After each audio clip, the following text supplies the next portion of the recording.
Well, hello again. I was watching Event Horizon a little while ago, and Avi Loeb is on there, and he was appearing on there live from a research vessel called, I think it might be Morning Star, something Star anyway. Shooting Star, maybe? Something Star. Anyway, he was saying that, he's got his money together, he's got his expedition together, and he's out there just off the northern coast of 100 miles north of Papua New Guinea, looking for the remnants of an interstellar object that crashed in 2014. Sorry, 2014. So hats off to Avi Loeb for putting all that together and getting out there and taking a look. As he says himself, if you don't go and look, you're never going to know. If it's a rock, it's a rock. If it's something a little more interesting, then it's something a little more interesting. So he's found something. Now, he's found a wire with an unusual composition. It's a metal wire. So what he's doing, he's got a sledge he's dragging along the seabed. And they had to weigh it down, he was saying, because it was sort of floating above the seabed like a kite. But now they've managed to weigh it down so they can actually dredge some stuff up. They've got a fairly precise position of where this thing hit. They got that from NASA or the NRO or somebody, or both. And so he's out there, he's got this thing, and he's also got magnets on it. So he's hoping that any metal fragments are going to stick to the magnets, and he can take them back to the States and analyse them. He can do a very quick analysis on the boat. They've got some. It's a research vessel, so there's some analytical equipment on board. This is very interesting stuff.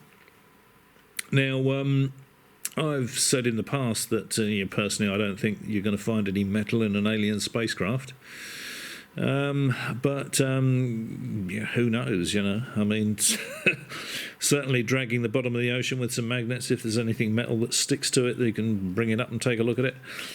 It's more likely to be a natural object. If it's got metal in it, I think that's going to stick to magnets. But even so, it could be very interesting indeed. It's apparently it's definitely an interstellar object.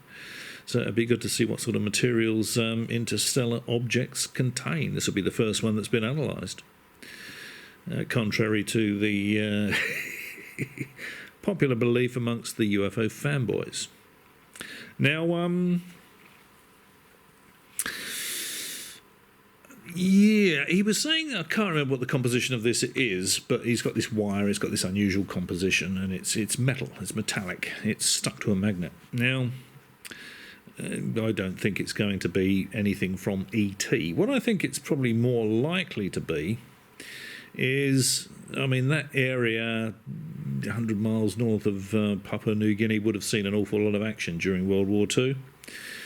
It could be a bit of old munitions, it could be a bit shot off an aircraft, it could be a bit shot off a boat.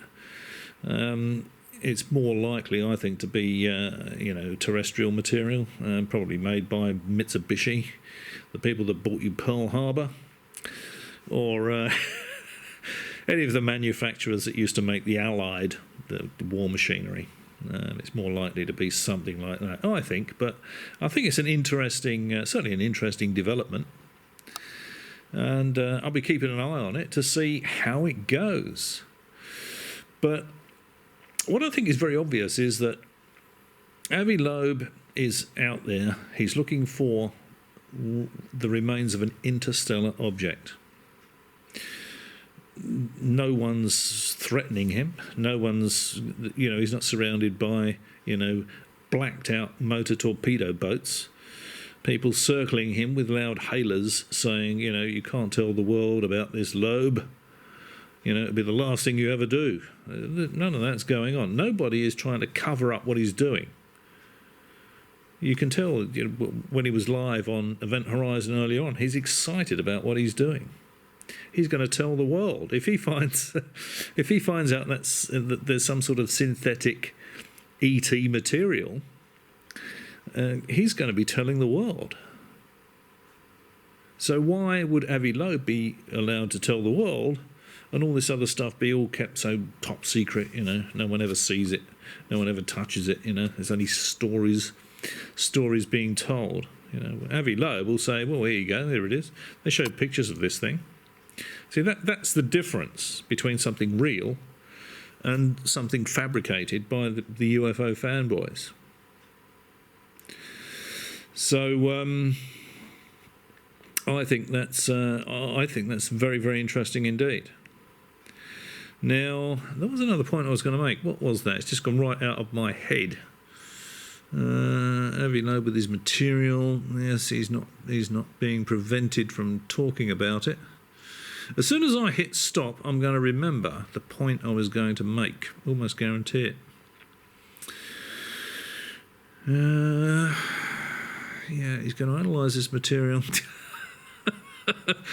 See, I never do scripted stuff. That should be painfully obvious to everybody. And this is one of those occasions. Yeah, okay. Well, it's gone. But anyway, keep an eye on it. Keep an eye on the Event Horizon YouTube channel, because these are very, very, you know, this interesting stuff is unfolding. Whether it turns out to be an alien spacecraft or not, we'll just have to wait and see. Personally, I don't think it's going to be an alien spacecraft. But, you know, if Avi Loeb says it's an alien spacecraft, here's the tangible evidence, here's a piece of it, here's the analysis of it, you know, show spectrographs of the material and that sort of stuff, then, yeah, I'll be happy to accept that. One thing I do find quite surprising, though, is that Avi Loeb was talking about this not long ago, and he said that this object hit the ocean. When this object, it was travelling far too fast to be a natural object from our solar system. It had to be an interstellar object. When it hit the ocean, it released the same about a small percentage, a small percentage of the energy released by the atomic bomb that was used over Hiroshima. Now, I did a very quick calculation, so we're talking about approximately 640 tonnes of TNT. So if you can imagine piling up 640 tonnes of TNT and then striking a match and lighting the wick, then, or the fuse I should say, well, would you really expect to find very much? You know, wouldn't everything be sort of atomised by that sort of explosion? So you know, I thought, because initially he was saying that he's looking for a bit smaller than a grain of rice, 2 kilometres down on the ocean floor. I thought, well, you know, okay, yeah. But if he's dredging it all up, then yeah, why not? I suppose if he's dredging the sea floor in the right area, and it's got 2014, so it's 9 years of silting, possibly, because the ocean floor is not a static environment, is it? So the stuff gets churned up and moved around all the time. So, you know, is he actually going to find anything of a fragment of this thing or not? Who knows, you know? I mean, if you had a rock and you put 640 tons of TNT on top of it and detonated it, would you expect to find very much of the rock? Who knows? I wish him luck anyway. I certainly wish I had Avi Loeb's enthusiasm. He's bounding around like a teenager. So keep an eye on Event Horizon and news coming from Avi Loeb. I think it's going to be a natural object. It's going to be a rock, but personally, but you never know. You never know. That there might be proof of ET by the end of the week. We'll just have to wait and see. Bassett may get his wish after all. It's certainly not going to prove all this other science fiction twaddle we've been hearing over the decades, you know, about reverse engineering alien spacecraft. I mean, that's all going to be science fiction. But, you know, if he goes out there, finds a bit of material and says, okay, this is not a natural material and it's not a material we've ever seen before. It's got stuff in it we've never seen before. This was definitely not engineered on this planet. Here's all the data. Here's the material, and he's actually said that he'll take it back to America, and other people will be allowed to examine it, and it can be peer reviewed if you like. See the huge difference between what Avi Loeb is saying and doing, and what you hear and see from the UFO fanboys. Okay, well, thank you very much indeed for watching, and maybe I'll catch you again.